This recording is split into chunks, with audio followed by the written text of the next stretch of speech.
ကျွန်တော်အရင်ဆုံးဇက်ကောင်ကိုစိတ်ထဲမှာမှန်းပြီးတော့ပုံဖော်တယ်ဖော်တော့အနည်းဆုံးတူတယ်လို့ကျွန်တော် Google ကနေလိုက်ရှာ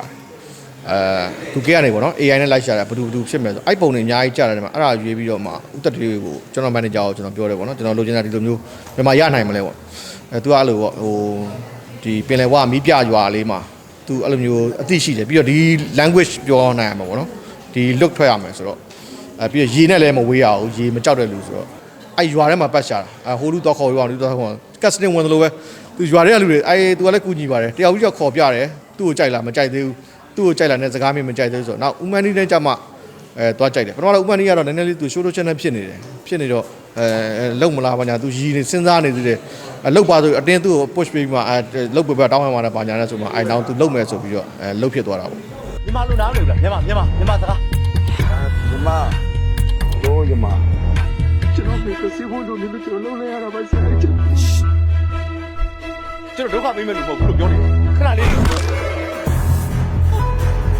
းမင်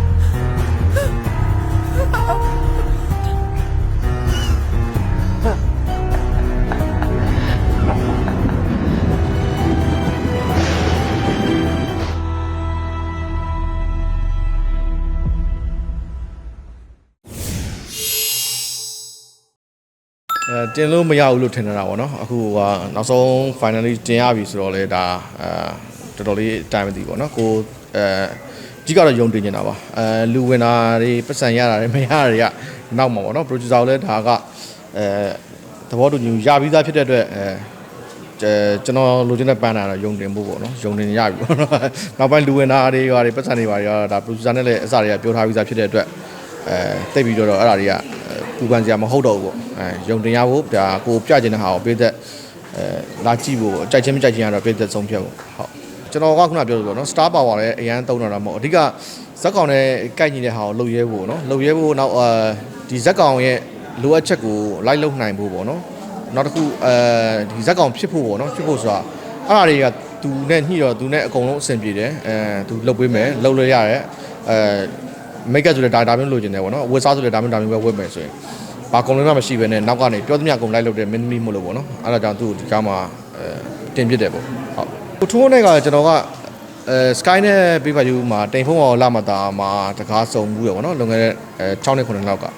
ဆိုတော့အဲ့နောက်ပိုင်းမှာစုံဖြစ်ဘူးဒီ covid တွေဖြစ်ပြီးတော့ကျွန်တော်တို့နည်းနည်းလေးငြိမ်တဲ့အချိန်မှာသူနဲ့တစ်ခါပြန်စုံဖြစ်တော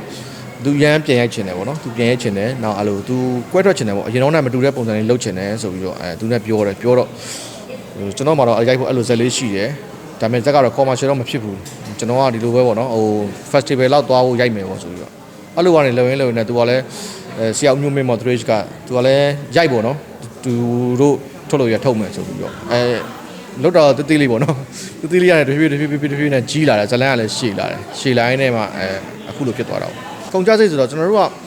star power အများကြီးမသုံးထားတဲ့အတွက်အဲ့ဘက်မှာတော့မကုန်ဘူးကုန်တာဆိုလို့ခုနpre အတွက်ပေါ့နော် pre မှာကုန်တယ်နောက်ရိုက်ကူးစဉ်အချိန်ပေါ့နော်သွားတဲ့ location မှာဒီတစ်ဖွဲ့သားကြီးအားလုံးကိုခေါ်သွားတဲ့ဟာတွေသွားပြန်နေပုံမှန်ကားတကားစာလောက်ပါပဲပုံမှန်ကားတကားစာပေါ့တင်း800 900ဝန်းကျင်လောက်ပါပဲဒါဆို low budget လို့ပြောလို့ရတော့ဒီဘက်ခေတ်ကျတော့သူများတွေ3-4 တောင်နဲ့ရိုက်နေကြတာဆိုတော့ကျွန်တော်အရင်ဆုံးဇက်ကောင်ကို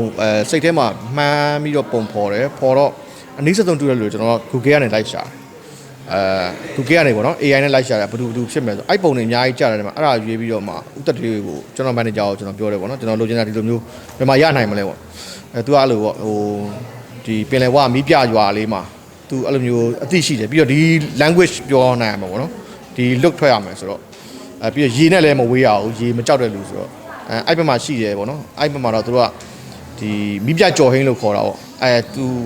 အဲ့လူတယောက်ရှိတယ်သူကတော့ကြိုက်မယ်တယ်လို့ခေါ်သွားတာမီးပြကြော်ဟင်းကသူကပိုက်ရွှဲနဲ့အင်းကိုရင်မဖွင့်ဝင်လာတယ်အုတ်တို့စောင်းလာတယ်ဘောင်းမူလိုနဲ့အောက်ကရှူဖနက်နဲ့စလိတ်မြဲခွဲထားတယ်သူကသူလည်းဒီဦးမန်းဒီတို့လူမျိုးပဲကြော်ရင်း item နဲ့ဒါပေမဲ့ကျွန်တော်တော့ကြည့်တော့သူနဲ့ကျွန်တော်ဇက်ကောင်နဲ့မလိုက်တော့ကျွန်တော်ပုံပြရတယ်ကျွန်တော်တော့မလိုက်ဘူးပေါ့နော်ကျွန်တော်လိုချင်တာဒီလိုမျိုးဆိုတော့အဲ့ရွာထဲမှာပတ်ရှာတာဟိုလူတော့ခေါ်ရွာလူတော့ခေါ်ကတ်စတင်ဝင်တယ်လို့ပဲသူရွာထဲကလူတွေသူကလည်းကူညီပါတယ်တယောက်ကြီးကခေါ်ပြတယ်သူ့ကိုကြိုက်လားမကြိုက်သေးဘူးသူ့ကိုကြိုက်လာတဲ့စကားမျိုးမကြိုက်သေးဘူးဆိုတော့နောက်ဦးမန်းဒီနဲ့ကြမှာ သွားကြိုက်တယ်ပထမတော့ဥပမာကြီးကတော့နည်းနည်းလေးသူ show to channel ဖြစ်နေတော့လုံမလားဘာညာသူရည်နေစဉ်းစားနေသေးတယ်လောက်ပါဆိုအတင်းသူ့ကို push ပေးပြီးမှလောက်ပေးတောင်းရမှာလားဘာညာလဲဆိုမှနောက်သူလုံမယ်ဆိုပြီးတော့လုံဖြစ်သွားတာပေါ့ pre မှာတော်တော်လေးကို train ရတယ်ဟိုဥပမာကြီးဆိုတာလည်းဒါသူပေါ့ဒီကင်မရာနဲ့အရန်စိတ်နဲ့လူတယောက်ဖြစ်တယ်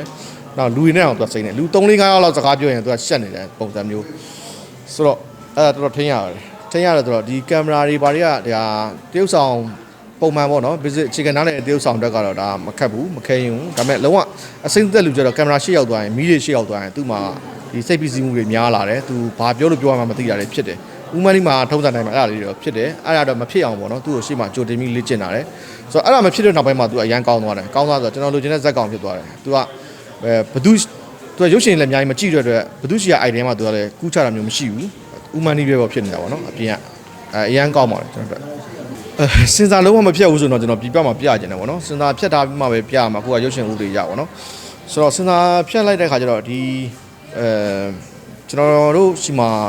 ကကိစ္စမရှိဘူးမဲ့တကယ် festival တွေဘာတွေသွားမယ်ဆိုရင်ဟိုမှာတတ်မှတ်ချက်တွေစီးကဲတဲ့စီးမြင့်တွေရှိတယ်ဒါဆိုတကယ်ပညာရှင်တွေဆိုရင်တချို့နေရာလေးတွေကဘာကြောင့်ကြမ်းဖြစ်သွားတာလဲပေါ့နော်ဘာကြောင့်ဒီကက်ကဒီမှာ missing တွေဖြစ်သွားတာလဲဆိုတာကိုသိလိုက်မယ်သိလိုက်ရင်ကျွန်တော်ကဒီတိုင်းသွားပြန်ရင်သိကြတယ်ဘာမှဖြစ်မှာမဟုတ်ဆိုတော့စဉ်းစားမဖြတ်သေးတဲ့ version တွေနဲ့ပြန်ခွင့်ရမယ်ဆိုတော့ပြန်ကျင်တယ်ဒီစဉ်းစားဖြတ်ပြီးသား version နဲ့ပြန်ရမယ်ဆိုရင်တော့တိတ်တော့မပြန်ကျင်ဘူးဟုတ်ဖန်တီးပြီး